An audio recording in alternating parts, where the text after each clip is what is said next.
안녕하세요. 김지원입니다. 금값이 사상 최고치를 계속해서 경신하고 있습니다.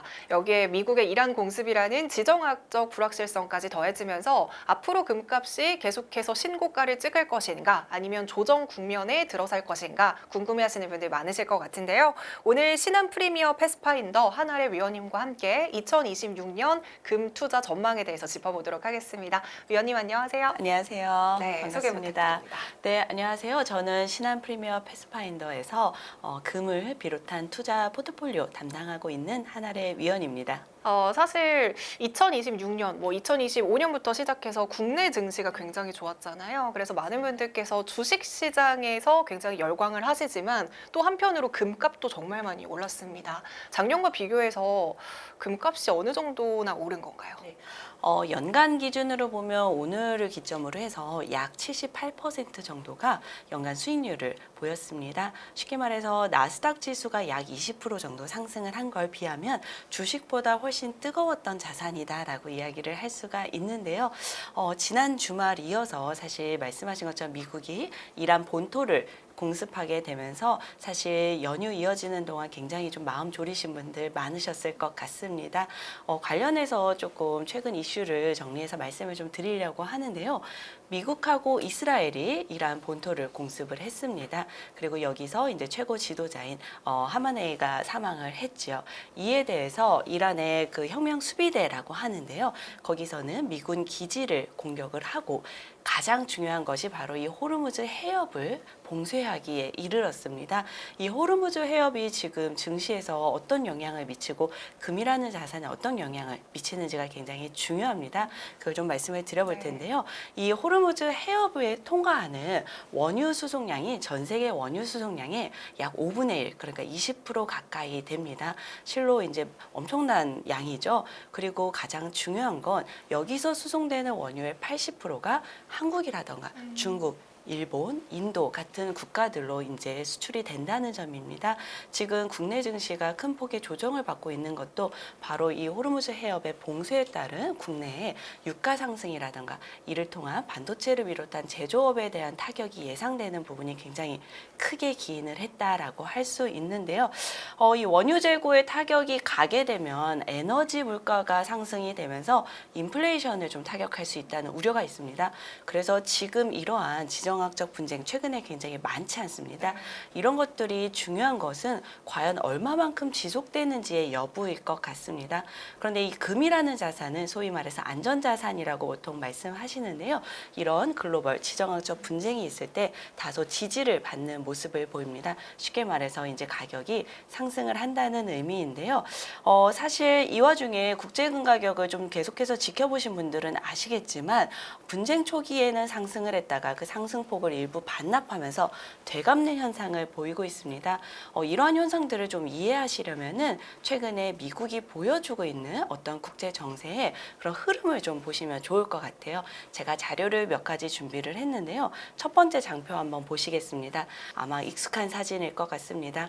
작년 4월 7일이죠. 트럼프 대통령이 2기 행정부 들어서면서 이 상호 관세율이라는 것을 발표를 합니다. 소위 말해서 미국과 교역을 하는 다양한 국가들에게 이 무역에 대한 관세를 몇 프로를 부과할지 발표를 했습니다. 관세율이 굉장히 높았고요. 굉장히 좀 예측하기 어려운 수준이었기 때문에 당시에 미국에서 어떤 단어가 등장을 하냐면 트리플 약세라는 단어가 등장을 합니다.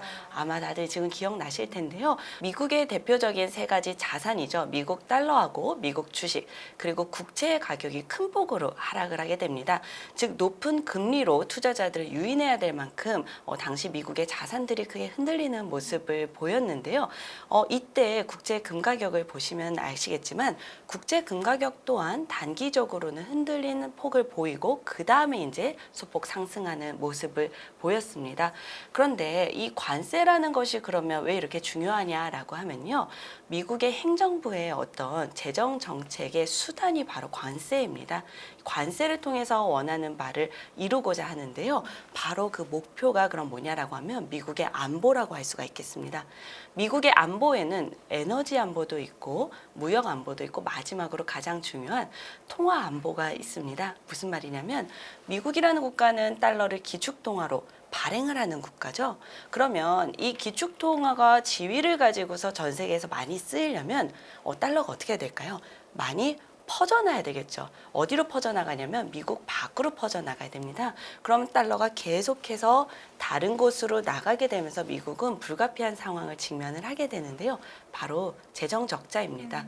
미국의 교육격들의 물건을 달러로 사들이면서 미국의 재정 적자가 계속해서 누적이 되는 모습을 보이는데요. 과거에 바이든 행정부 같은 경우 이런 것들을 프렌드 쇼어링이라고 해서 동맹국들을 하나의 이렇게 틀을 구성해서 같이 잘 살자라는 것을 보여줬다라고 하면 트럼프 2기 행정부에서는 이 관세를 수단으로 해서 미국으로 제조업을 다시 가지고 오고 관세 수입을 증대시켜서 이 무역 적자를 해소하겠다라는 움직임을 보이고 있습니다. 그렇다 보니까요. 사실 이런 과정에서 어떤 움직임이 나타나냐면 달러가 이제 등락을 좀 거듭하는 모습을 보입니다. 무슨 얘기냐면 두 번째 장표를 한번 보실게요. 여기 왼쪽에 저는 이 말씀드린 미국의 정책 기조가 가장 잘 나타나 있는 사진이라고 볼 수 있는데요. 드림 밀리터리, 즉 미국의 꿈의 군대를 건설하고 미국의 자국민들을 세이프 앤 시큐어, 즉 안전하게 지키기 위해서 우리는 국방비를 증액을 해야 된다. 그러면 이건 재정 확대잖아요. 아까 제가 재정 적자를 좀 해소하고 무역 적자 폭을 줄여야 된다고 하는 어떤 말이냐면 그 밑에 해답이 나옵니다. 바로 관세. 그리고 관세가 가져오는 엄청난 수익 덕분에 이런 것들이 우리가 가능하게 됐다라고 적혀 있습니다. 말씀드린 것처럼 미국이 구축하고자 하는 안보 그리고 이를 관세라는 수단을 활용하겠다 이런 의지가 엿보이는데요. 그 오른쪽에 이제 화면을 보시면은 국제기구에서 탈출하겠다고 했죠. 과거의 미국은 어떤 역할이냐면 소위 경찰 큰형님이었습니다. 세계화. 맞습니다. 세계화의 중심으로 미국이 이런 것들을 서방의 자유민주주의를 수호하는 국가였다라고 하면은 이제는 세계화에서 그래서 분절화라는 단어가 굉장히 많이 나타나고 있습니다. 결국 지금 나타나고 있는 지정학적 글로벌 분쟁의 상시화라는 것들이 바로 이런 변화된 미국의 어떤 기조에 따라서 더 심화가 되고 있지 않나 이런 말씀을 좀 드리고 싶고요. 그래서 이제 말씀드린 것처럼 다음 장표를 한번 보시면요. 달러가 그래서 등락을 거듭한다 이렇게 말씀을 드렸습니다. 무슨 얘기냐면 결국에 미국의 무역 적자를 줄이고 미국의 안보를 구축하는 건 좋은데요. 관세라는 수단을 사용하고 또 최근에 그린란드를 미국이 사겠다고 얘기를 했습니다. 굉장히 좀 놀라운 사건이었죠. 왜냐하면 그린란드라는 것이 어떤 미국이 원하는 그런 방공의 그런 방어막을 수호하는 데도 굉장히 중요하지만 천연 광물 자원들이 굉장히 많이 묻혀 있습니다. 대표적으로 지르코늄이나 히토류 같은 것들이 묻혀 있죠. 히토류라고 하면 지금 방송을 보시는 분들도 이제는 굉장히 익숙한 천연 광물일 것 같아요. 반도체 산업의 핵심 광물입니다. 그런 만큼 미국이 이제 그린란드를 우리가 매입을 하겠다. 그래서 거기에 저지하는 반대하는 유럽 국가들에게는 관세를 부과하겠다라고 또다시 이 수단을 사용을 했었죠. 그런데 이런 것들이 반복되면 상대국들의 입장에서 어떤 느낌이 들까요? 반발심이 조금 생길 수 있겠죠. 그래서 그 그린란드 매입 당시에도 유럽이 똘똘 뭉쳐서 우리도 그럼 미국산 수출품에 관세를 부과하겠다라고 하면서 대응하는 모습을 보입니다. 자, 지금까지 흐름을 정리를 해보면 미국이라는 국가는 자국의 안보 그리고 무역 적자를 해소하기 위해서 관세라는 수단을 사용을 해왔습니다. 때로는 이 관세가 그럼 상대 국가의 마찰도를 좀 긴장도를 높이는 요인이 되겠죠. 더 이상 그리고 세계의 경찰이 아니라 자국의 안보를 추구하겠다라는 모습을 보이고 있는데요. 그렇다 보니까 이 달러라는 통화가 굉장히 기축 통화로서 전 세계에 사용되는 중심의 통화인데요. 이에 대해서 신뢰도에 문제가 좀 나타나게 됩니다. 꼭 우리가 미국 달러에 대해서 의존도를 과거처럼 가져가야 될까라는 의구심이 나타나고 그런 것들이 작년에 나타나는 단어들이 대표적으로 셀 아메리카라던가 디베이스먼트 트레이드라는 게 나타납니다. 이 베이스먼트라는 게 기초라는 뜻을 나타내잖아요. 통화의 기초인 기축 통화의 달러가 D라는 게 보통 부정어인데요.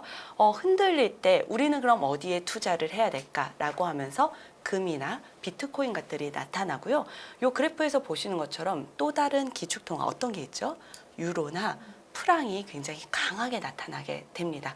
그래서 그래프를 보시면 유로하고 프랑이 있고 달러가 이렇게 달러 인덱스 100선 아래로 나타나는 모습을 보이면서 달러가 좀 약세를 보이는데요. 흥미로운 거는 이러한 기조들이 지금 이란 사태 이후에 강달러로 다시 전환됐다는 모습입니다. 그래프를 보시면 달러가 다시 오른쪽 끝에서 올라가고 나머지 통화들은 다소 약해지는 모습을 보이고 있죠. 그러면서 등장하는 게 이제 금인데요. 다음 장표 한번 보시면은 금이라는 자산은 굉장히 좀 독특합니다. 위기 시에 빛나는 금이라는 단어 아마 많이 표현을 들어보셨을 거예요. 대표적으로 트럼프가 당선되던 시점의 금 그래프를 보면요. 금 가격이 이렇게 뾰족하게 아래로 내려가 있는 모습을 보이실 수가 있습니다. 강한 미국이 등장할 것이라는 기대감에 반대편에 서 있는 안전자산인 금이 약해지는 모습을 보였는데요.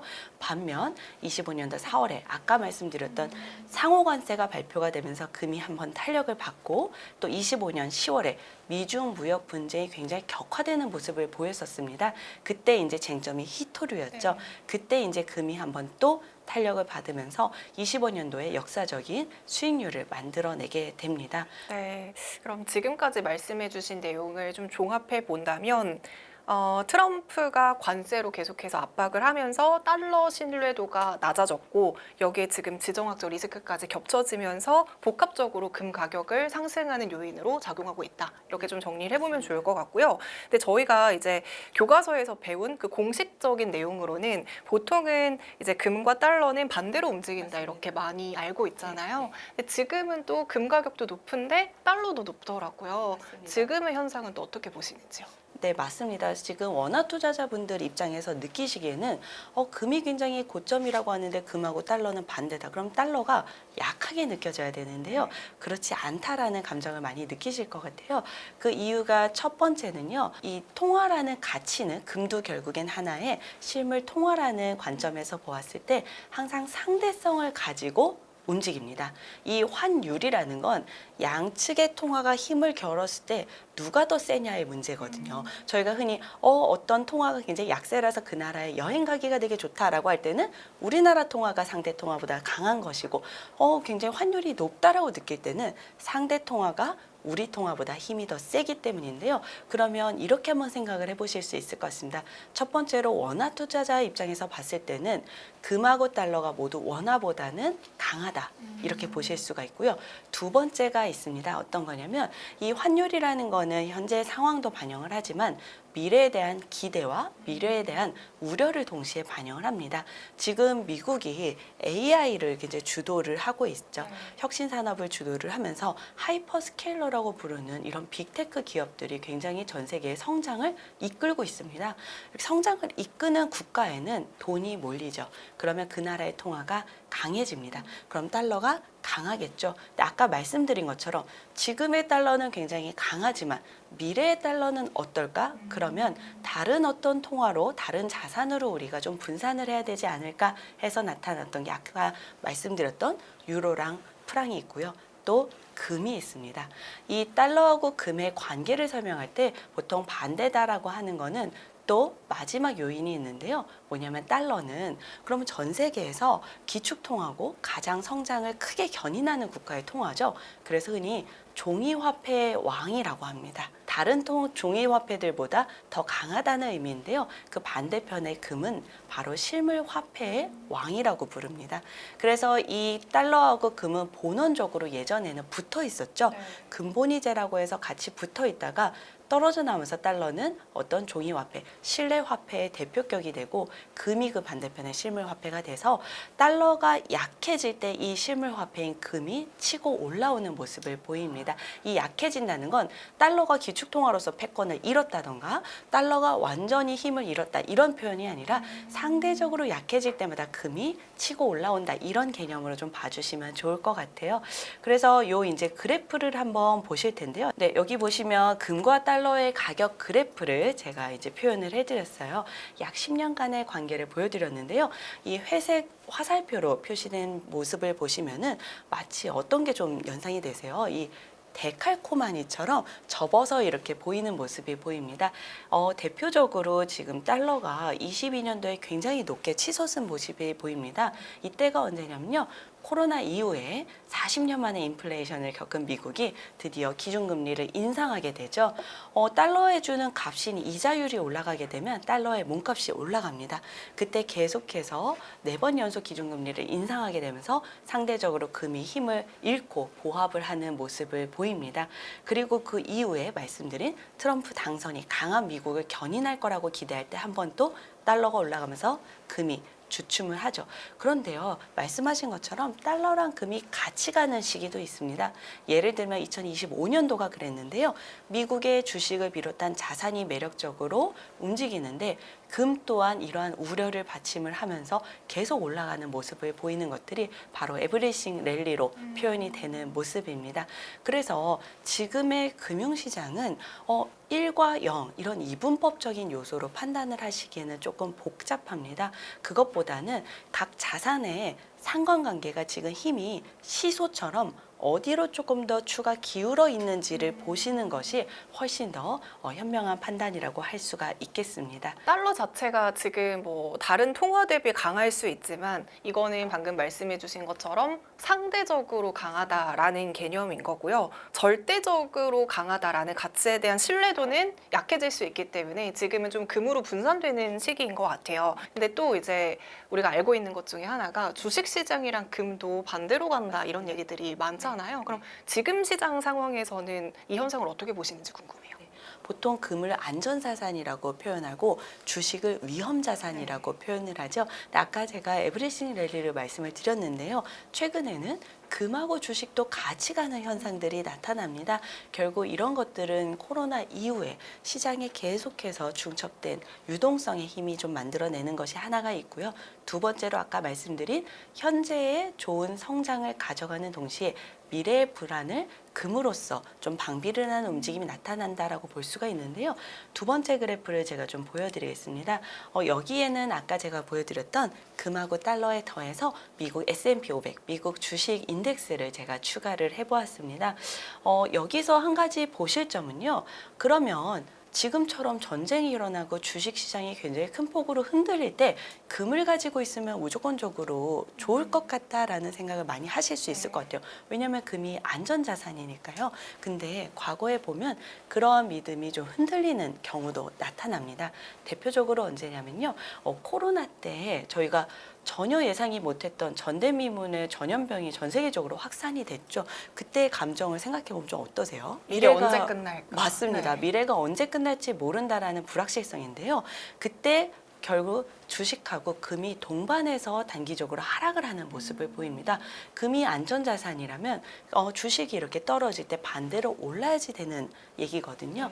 뭐냐면 극단의 변동성에서는 금도 하나의 자산으로서 흔들릴 수 있다. 그래서 지금같이 제가 아까 분쟁의 상시화라는 말씀을 드렸는데요. 그럼 이렇게 생각하실 수가 있습니다.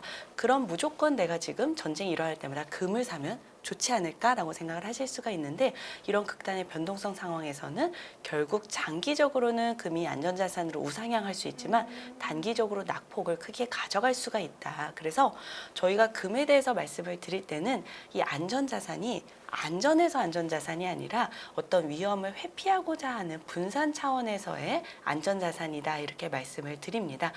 그럼 코로나는 너무 예외였기 때문에 그러지 않냐라고 생각을 하실 수가 있는데요. 그 다음 장표를 한번 보시면 리먼 사태, 글로벌 금융위기를 제가 한번 가지고 왔습니다. 이때도 보시면은 빨간 선 쪽에 보면 주식하고 금이 같이 동반을 하락을 했다가 그 뒤에 우상향하는 모습을 보실 수가 있습니다.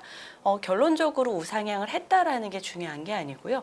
가격 전망을 가지고서 지금 그러면 5,160불이니까 예를 들어서 내가 사게 되면 5,300불, 5,400불까지는 분명히 갈 거야라고 접근을 하셨다가는 단기적으로 큰 손실을 좀 보실 수 있다. 이런 점을 말씀을 드리고 싶었습니다.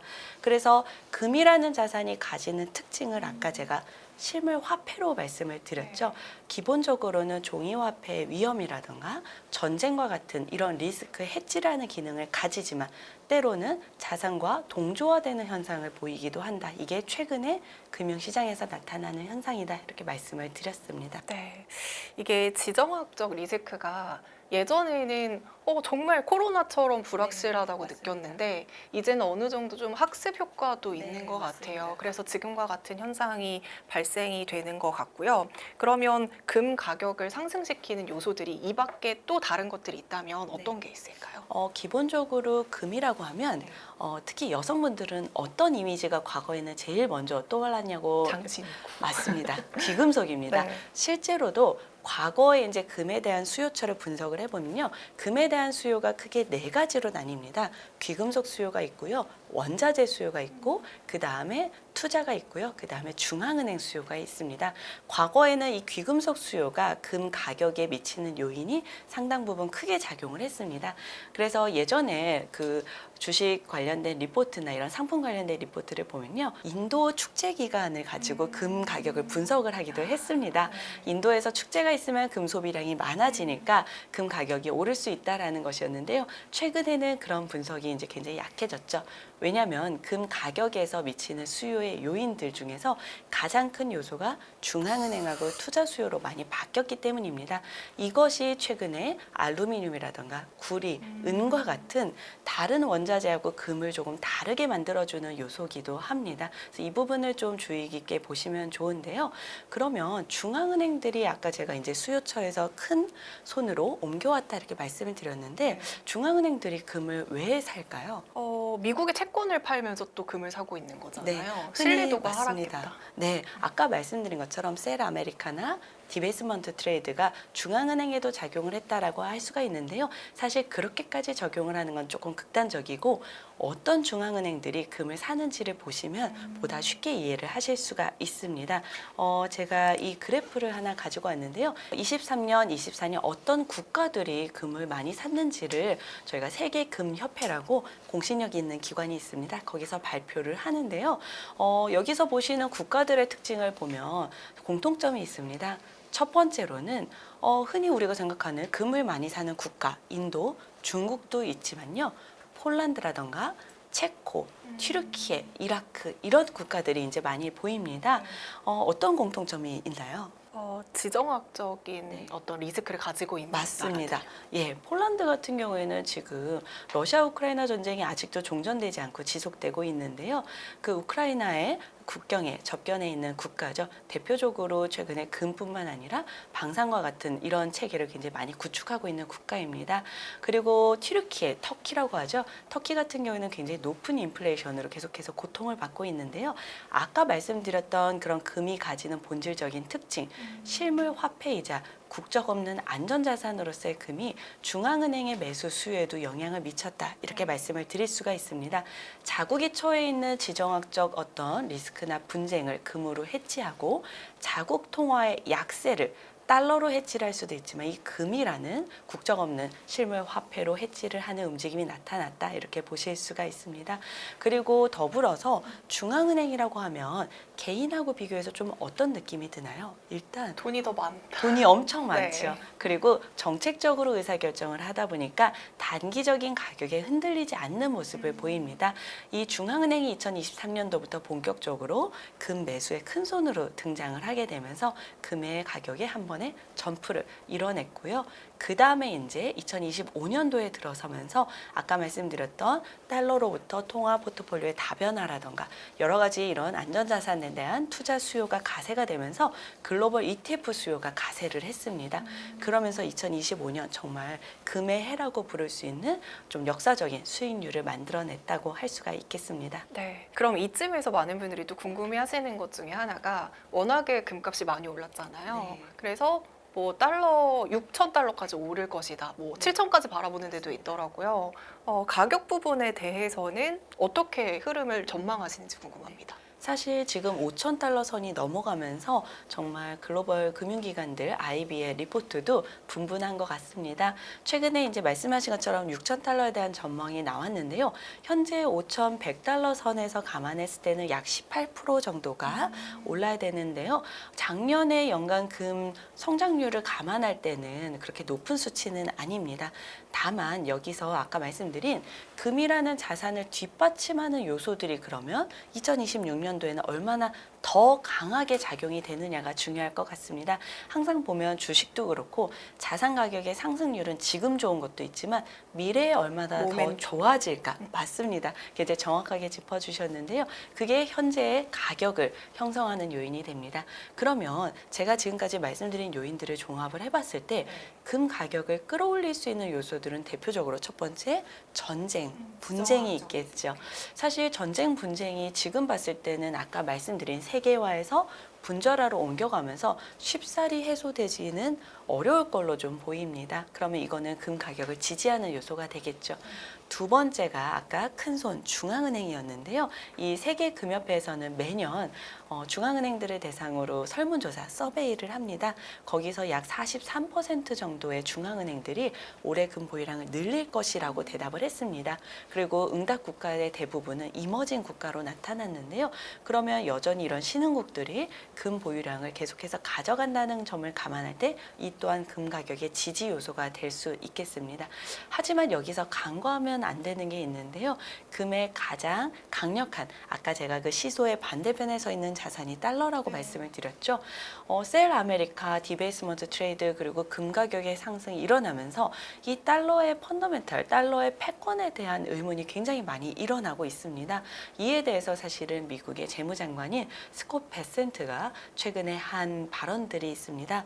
뭐냐면 미국은 강달러를 지지한다. 그리고 지금 미국이 보여주고 있는 무역, 안보와 같은 다양한 정책들은 무엇보다 미국을 강하게 할 것이다. 그것은 미국의 달러를 강하게 하는 요인이 된다라고 밝혔습니다.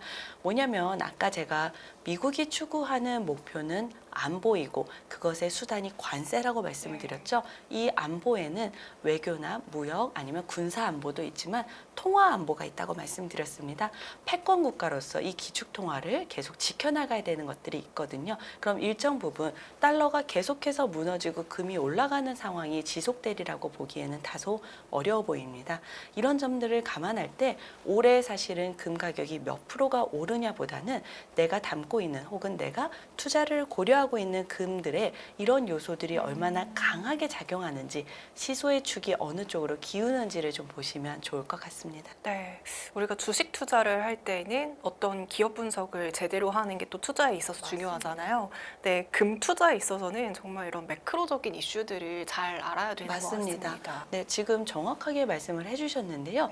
금에 대한 채굴량은 예를 들어서 지금 반도체처럼 시장이 호황이라고 해서 생산해낼 수 있는 사이클 산업이 아닙니다. 이 광산을 개발하는 것도 굉장히 오래 걸리고요. 그리고 금이라는 자산이 가지는 하나의 특징이 아까 말씀드린 것처럼 무수익 자산이죠. 발생시키는 현금 흐름이 없다면 이 현금 흐름을 기반으로 현재 가치를 평가하기가 어렵습니다. 그래서 금에 대해서 여러 가지 조금 분석을 하고 예측을 하시는 것도 중요하지만 금은 다른 자산, 다른 이 포지션들이 안 좋을 때 올라간다. 이 부분을 무엇보다 좀 주지하시면 좋겠습니다. 네, 본격적으로 금 투자에 대해서도 한번 질문을 드려보도록 할게요. 주식 투자하는 건 증권 계좌 개설해서 뭐 주식 사면 되는 거잖아요. 근데 금 투자는 약간 어려워하시는 분들도 있는 것 같은데 뭐 실물금 사는 거, 뭐 ETF 어떤 방법들이 있는지 먼저 짚어주세요. 굉장히 좀 다양하죠. 금에 대해서 금을 사시는 가장 본원적이고 가장 오래된 방법 중에 하나는 실물 금을 사는 것입니다. 이런 시중에 금을 판매하는 다양한 판매 거래소가 있고요. 그 다음에 금융기관에서도 금을 판매를 합니다. 그러면 어디서 사야 되냐라는 질문을 많이 하실 수가 있는데요. 가장 중요한 건 이 금이라는 게 특히 가격이 올라가면서 1kg 골드바 하나가 3억 원을 훌쩍 넘겼거든요. 네. 그렇기 때문에 무엇보다 공신력 있는 그 거래소에서 또 보증서를 잘 점검하시는 게 좋겠습니다. 일례로 이 금에 대해서는 런던 금시장이 세계에서 가장 큰 금시장인데요.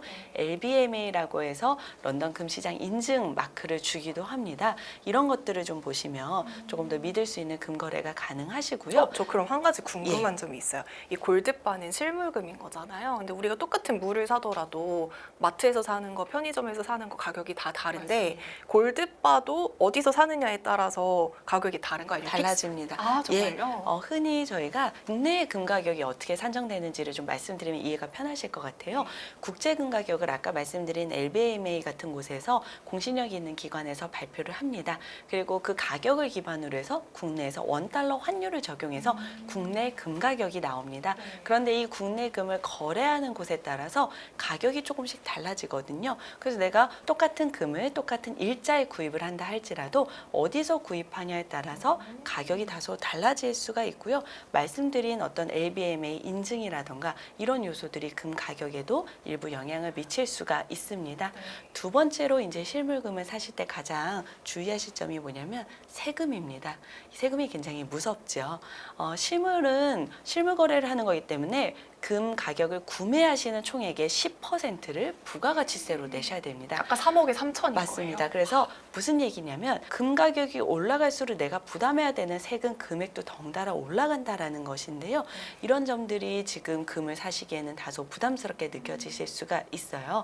대신에 실물금은 되파실 때는 매매 차익이 전액 비과세가 됩니다. 그렇기 때문에 실물금을 거래하시는 분들은 보다 내가 정말 장기적인 관점에서 그리고 내가 가지고 있는 자산의 일부를 화폐성 금융 자산이 아닌 실물로 분산하고 싶다라고 할 때 활용을 하시면 좋고요. 최근에는 금에 대한 관심이 높아지면서 예를 들어서 10g이라던가 뭐 5g, 100g 이렇게 다양한 형태와 크기로 판매를 하고 있으니까 이에 맞춰서 구매를 하시면 될 것 같습니다. 두 번째는 이제 실물이 아닌데 다른 건 어떻게 사나요? 라고 하면 대표적으로 금 입출금 통장, 금 통장 형식으로 거래를 하실 수가 있습니다. 금 가격 비싸잖아요. 내가 언제 모아서 이걸 삽니까? 라고 할 때는 은행과 같은 금융기관에서 금을 살 수가 있는데 0.01g부터 살 수가 있습니다. 부담이 없네요. 네, 그래서 혹시 자녀명이라던가 사회 초년생분들 내가 지금부터 금을 꾸준하게 모아보고 싶다 하시는 분들께 추천을 드리고요. 아까 제가 국제 금 가격을 원달러 환율로 바꿔서 국내 금 가격이 나온다고 말씀을 드렸죠. 그러면 국내에서 금을 사면 다른 자산 하나를 더 사는 격이 됩니다. 어떤 자산일까요? 달러가 됩니다. 네. 그래서 국내에서 원화 투자자분들이 이제 원화로 금을 사실 때는 금도 사는 효과가 있지만 달러도 동시에 사는 효과가 있습니다. 소위 말해서 최근에 펀드나 ETF를 언헤지 거래라고 해서 달러의 변동성을 노출시키는 거래를 많이 하시는데요. 원화로 통장으로 금을 살 때는 바로 이 언헤지 형태의 금을 달러의 변동성을 그대로 가져가는 형태의 거래를 하시게 됩니다. 여기에 비견해서 최근에 또 관심이 높아지는 게 바로 KRX 금 현물 계좌입니다. 한국 거래소에서 운영하는 금 현물 계좌인데요. 이 계좌의 특징은 정부에서 세제 혜택을 줍니다. 매매 차익을 금 실물처럼 비과세로 가져가실 수 있는 특징이 있습니다. 그래서 조금 내가 꾸준하게 모아서 금을 인출해야겠다. 근데 세금이 좀 부담된다 할 때 활용을 하실 수가 있는데요. 문제는 거래소에서 이제 거래가 되는 상품이다 보니까 혹시라도 일방향으로 수요나 매도 수요나 매수 수요가 쏠림 현상이 나타날 때는 국제금 가격하고 괴리가 좀 발생을 합니다. 이것을 이제 금치 프리미엄이라고도 하는데요. 대표적으로 작년 2월에 국내에서 금 수요가 굉장히 크게 쏠림 현상이 있었습니다. 미국에서 금에 관세를 부과할 수 있다라는 뉴스가 나오고 정치적인 불안정성이 높아지면서 실물금에 대한 수요가 굉장히 강하게 나타났는데요. 이때 국제 금 가격 대비해서 약 20%가 비싼 가격으로 거래가 되기도 했습니다. 그렇기 때문에 이런 부분은 사실 때 꼭 주의를 하시는 게 필요합니다. 요즘에 또 퇴직연금이나 ISA 계좌 굴리시는 분들도 많은데 여기서는 아무래도 좀 안정적인 주식들을 많이 이제 매입하시잖아요. 네. 혹시 이 계좌에서 또 금 투자가 가능한가요? 네, 맞습니다. 지금 현재에서 국내 개인형 퇴직연금 계좌 IRP라고 하죠. 그리고 연금저축계좌, 연금저축 펀드에서도 금 관련 상품을 담을 수가 있습니다. 다만 이때는 선물 관련된 상품은 어려우시고 금 현물과 관련된 ETF 그리고 금 관련 펀드를 담을 수가 있는데요. 아무래도 연금이라는 게 저도 투자를 하고 있지만 굉장히 장기간 운용을 하는 상품이잖아요. 그래서 어쩔 수 없이 포트폴리오 분산을 좀 하게 되더라고요. 이럴 때 사실은 금 관련된 상품을 담아서 어떤 아까 말씀드린 다른 달러라던가 다른 국가들의 성장 그리고 분쟁이 좀 심화될 때 흔들리는 가격을 금이라는 하나의 보험 자산으로 방어를 한다라는 개념으로 담아 보시면 좋을 것 같은데요. 여기서 좀 주의하실 점이 있습니다. 제가 금 관련 투자 상품이라고 말씀을 드렸죠. 이 상품들은 실제로 금을 담고 있지 않습니다. 나중에 그래서 금 현물을 인출을 하는 것도 어렵거든요. 국제 금 가격 혹은 국내 금 가격을 추종하는 상품이기 때문에 이게 아까 말씀드렸던 금 현물 계좌와는 가장 다른 차이점이라고 볼 수가 있고, 또 금 현물이라고 하면 국내 금 현물 가격을 추종하는 것도 있고요. 국제 금 현물 가격을 추종하는 것도 있고, 금 선물 관련된 상품들도 있습니다. 아무래도 선물이라는 거는 옵션과 같은 파생 상품이 들어가기 때문에 수수료가 조금 더 높다는 단점이 있거든요. 투자를 하실 때 최근에 금 관련 관심이 높아지다 보니까 관련 상품도 굉장히 다양해진 것 같아요. 이런 부분을 정확하게 좀 보시고 판단을 하시는 게 좋습니다. 그리고 마지막으로 좀 당부드리고 싶은 말씀이 하나가 있는데요. 금 관련 투자 상품이 금의 이런 가격을 추종하는 상품도 있지만 금과 관련된 기업의 주식을 담는 상품도 있습니다. 최근에 금 가격이 올라가면 이 금을 채굴하는 금광 기업들이 어떨까요? 모르겠죠. 수입이 굉장히 네. 좋아지겠죠. 처음에는 캐내는 일정 비용이 있기 때문에 그렇게 크게 올라가지 못하지만 일정 손익 분기점을 넘어가게 되면 높아지는 금 가격들이 이 회사의 마진이 됩니다. 수익이 되다 보니까 금 관련 채굴주나 이런 관련된 투자 상품들의 가격이 많이 올라가고 있는데요. 이 또한 관련된 기업의 주식이다 보니까 금의 가격 움직임하고는 괴리가 있을 수 있다. 이 점을 좀 양지하시면 좋겠습니다. 네, 저희가 주식은 고점에 물리면 네. 그 일명 물타기를 할 수 있잖아요. 맞습니다. 혹시 금은 고점에 물리면 네. 뭐 이렇게 물타기를 할 수 있는 방법이나 이런 게 있을까요? 사실 금을 두고요. 작년부터 어떤 얘기를 많이 하냐면 가보제하는 길이라는 표현을 많이 씁니다. 역사적인 고점을 계속 갱신을 하고 있는데요. 여기에는 여러 가지 중첩된 금을 지지하는 요소들이 동시다발적으로 일어나고 있습니다. 그렇다면 지금처럼 금이 일부 급락을 할 때 내가 일부를 더 담고 계속해서 담고, 이 담는다는 거는 내가 오늘 예를 들어서 A라는 가격이 샀는데 다음 달에 3% 이상 오르지 않을까라는 기대감보다는 먼 미래에 내가 가지고 있는 나머지 자산들이 흔들릴 경우에 대비를 하고, 그럴 때 말씀드린 것처럼 금이 반드시 주식과 달러하고 반대로 움직이는 것이 아니라 같이 하락하거나 같이 오르는 동조화 현상이 일어난다고 말씀을 드렸습니다. 이럴 때는 금의 펀더멘탈이 깨지지 않는 어떤 조정에서는 일부 담아가는 전략을 좀 가져가시는 것을 추천드립니다. 역시나 금 투자도 분할 매수의 관점에서 맞습니다. 접근을 해야 네. 될 것 같습니다. 금이라는 자산이 안전자산이란 별명이 있어서 그렇지요. 가격 변동성이 굉장히 큰 편입니다. 예를 들어서 작년 연말에 전 세계에서 가장 큰 규모인 시카고 상품거래소 CME가 있습니다. 거기서 금이나 은과 같은 금속들의 증거금을 급작스럽게 인상을 했거든요. 그때 하루에 9% 가까이 빠졌습니다. 그러면 가격을 보고서 매매를 하시는 분들은 굉장히 좀 어려움을 긴 시간 겪으실 수가 있겠죠. 그보다는 조금 장기적인 호흡으로 특히 금은 가져가시기를 추천드립니다. 네. 제 주변에서도 최근에 예전에 금 사놓는데 요즘에 많이 올라서 팔까 말까 고민하시는 분들도 많더라고요. 네네. 지금 추세를 봤을 때 많은 분들 좀 파시는 추세예요? 아니면 계속 보유하시는 추세인가요? 사실 그거는 정말 개인이 가지는 포트폴리오 목적에 따라 다른 것 같아요. 포트폴리오 목적이 첫 번째는 시간, 목표하는 내가 기간이 있고요. 두 번째는 팔고 무엇을 살 것인가에 따라서 많이 달라지실 것 같습니다. 예를 들어서 나는 현재 미국을 비롯한 자산 시장의 성장이 조금 더 강할 것 같다. 국내 주식 시장의 성장 모멘텀이 크게 나타날 것 같다라고 할 때는 조금 일부 수익 실현을 하고 리밸런싱을 할 수가 있겠지만, 예를 들어서 그 비중이 지금 금에 대한 비중이 너무 높지 않다거나 내 주식 비중이 상대적으로 커서 위험 자산 비중이 높을 때는 사실은 저는 그대로 가져가시는 쪽을 그래도 추천드리고 싶습니다. 금은 안전자산으로서의 그 관점이 강하지만 은은 좀 요즘에 투기적인 목적도 되게 맞습니다. 많잖아요. 네. 은은 또 어떻게 보시는지 궁금해요. 은은 아까 말씀드린 것처럼 이 금의 가격을 구성하는 요소들 제가 네 가지 말씀을 드렸죠. 귀금속, 원자재, 그리고 중앙은행을 비롯해서 투자 수요가 있습니다. 이 근저에 깔려 있는 게 바로 실물 화폐거든요. 은은 이보다는 원자재적인 수요에 조금 더 가깝습니다. 55% 정도가 원자재 수요로 이제 가격이 구성이 되어 있는데요. 그렇다 보니까 지금처럼 변동성이 높아지거나 혹은 경제가 조금 일부 긴축하거나 침체로 간다고 할 때 가장 먼저 타격을 받는 게 은을 비롯한 이런 원자재 수요입니다. 지금 호르무즈 해협이 좀 봉쇄가 되고 유가가 계속 높아지고 있죠.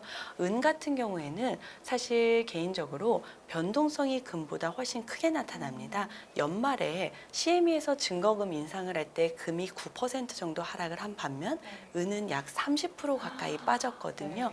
그렇다고 할 때 은에 대한 원자재 수요를 보고서 접근하시는 것보다는 좀 가격 전망으로 보시는 분들이 최근에 많은 것 같아요. 이런 점은 무엇보다 좀 주의하셔야 될 부분입니다. 네, 알겠습니다. 지금까지 이렇게 한아래 위원님과 함께 금에 대한 전망 그리고 여러 가지 금을 투자할 수 있는 방법에 대해서 이야기를 나눠봤는데 마지막으로 또 이제 우리 구독자분들을 위해서 한 말씀 부탁드릴게요. 네, 최근 금 가격이 역사적인 고점을 갱신하면서 굉장히 관심을 많이 가지시는 것 같습니다.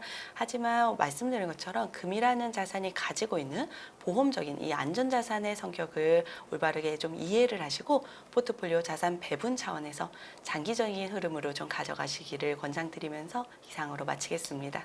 네, 지금까지 신한 프리미어 패스파인더 한아래 위원님과 함께했습니다. 위원님 오늘 말씀 감사합니다. 네, 감사합니다.